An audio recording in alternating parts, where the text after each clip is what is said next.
parte da fração de MAS, nós fazemos diferentes perguntas na ministra Maduro, que está presente,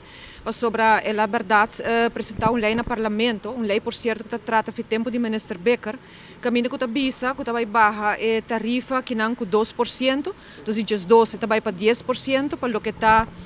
por visa o que me paga hora de material de construção, por exemplo, e pergunta não que nós três para adiante tem entre outros de ver com a realidade que o hobby produto não material não para construção é caríssimo, nós também influência que pandemia está outra tem outra coisa para e quieto e depois consequentemente vai estimular a economia.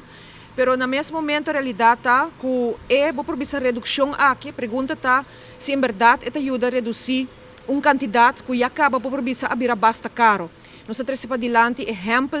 de, por exemplo, se botem uma redução de 2% para um projeto grande, um projeto nós visa inversionista que também traz hotel, que está milhões está envolvido, e também há uma diferença, verdade, em milhões de redução de lo que MST paga. Pero para um cidadão que, por exemplo, também traz um caso no valor de 100.000, 200.000, essa aqui tem algum mil que está em redução de G. Que se, por exemplo, se está na moda de papia 200.000 para trás, quizás par de mil florim de desconto por visa. E mas se pergunta agora na ministra com esta mira e consequência na realidade em comunidade e quem ou qual está realmente lo beneficiar de lei aqui.